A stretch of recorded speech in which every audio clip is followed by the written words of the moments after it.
welcome to the University of North Texas to the Global Studies Visiting Faculty Seminar.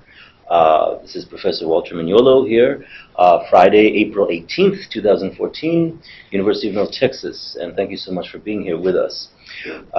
We have had such a wonderful time to be able to speak with you about a variety of issues, about global studies, the decolonial option, decolonial thinking. And today I was just wondering if we could have a conversation about decolonial thinking and the ideas of the global as they relate to students today. So students in various disciplines, history, English, literary criticism, communications, rhetoric. If a student comes to you and asks, how do we make sense of the decolonial?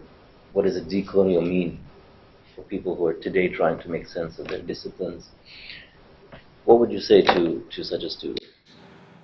Well, thank you for the invitation on those 2 wonderful days. Right. What I will tell the students is that we have been living growingly since 1500 in a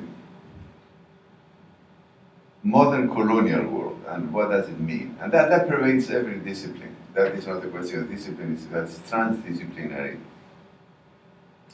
What does it mean? That from the Renaissance on, there was a kind of building of a narrative of salvation and organization of the world and doing good for the world, and that was led by Christian theology, right? And then came the Enlightenment, secularization, and so civilization, and then development. So it's a long narrative of building and progress, but the narrative was told mainly by Europeans. We're not Chinese, we're not people in Zimbabwe, we're not people in Central Asia, we're not people in Tawantinsuyo, the Incas, Africa, telling that narrative. That the only author of that narrative were the Europeans who were telling the story about their own success and achievement and goals. And that was presented as salvation, progress, and then finally as modernity. And modernity is a latecomer, but as a concept that is.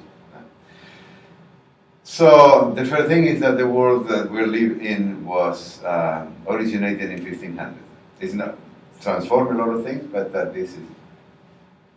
Now that narrative of salvation, of progress, of wonderful promise of paradise came with a cost. And the cost were people who were not telling the story and were kind of suffering the consequences of the people telling the story and trying to save them. So we say that there's a two sides of the coin. One is the narrative of salvation and Renaissance and Enlightenment and all of that. And the other is, and we call that modernity, and the other is what you don't see, that is coloniality. So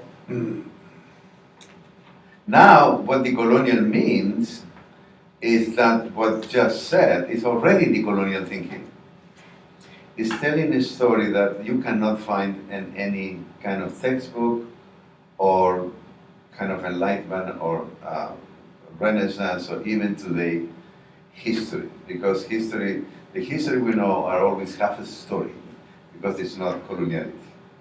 So we have to kind of create this concept, modernity, coloniality, but this is already a decolonial concept. So decolonial thinking means precisely that. I mean, to kind of a way of thinking and being in the world that doesn't accept the kind of standard civilized histories of Western civilizations.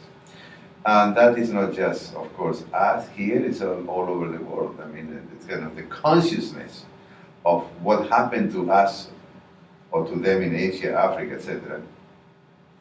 So, so coloniality and decoloniality are concepts that they were not kind of emerged in Europe, that emerged outside of Europe, and precisely to carry the view, the conception, the feelings of the people who were at the receiving end. And let me, the second point, The second point is that a way to understand what I'm saying about the 500 years, everybody's talking about 500 years, indigenous people, African, kind of enslaved, but even in the Asian, even in Arab world, they talk about this kind of 16th century from different perspective. But I think a way to describe what happened from the narrative European modernity and European narrative is Carl Smith, the concept of global linear thinking. Global, there's a book that he analyzed that in the Nomos of the Earth, a book published in the 50s. And global linear thinking, Carl Smith, who is a kind of philosopher of law, a German philosopher of law, and so he's not a Marxist, he's not a revolutionary, he's kind of honest, brilliant intellectual. He said, well, since the 16th century, global linear thinking is how European divided the world to their own interest. So that is what, from a different perspective, but we coincide in the half of the story, it we call Eurocentrism. So Eurocentrism is not, what Eurocentrism is a system of ideas. It's a kind of cosmology. So one of the tasks of decolonial thinking is to kind of unveil the magic of Eurocentrism as a kind of ideal place, an ideal moment of history. And I said before, I mean, that touches all discipline and beyond discipline. Yes, well, again, I could talk, I think all of us could talk for hours and hours, but we have to stop here. So thank you again so much, and I look forward to more and more conversations today. Thank you very much. It has been a learning experience for me. I told you that I always do this kind of thing because it's doing research. Right? It's not teaching, it's doing research. Kind of the conversation I have here.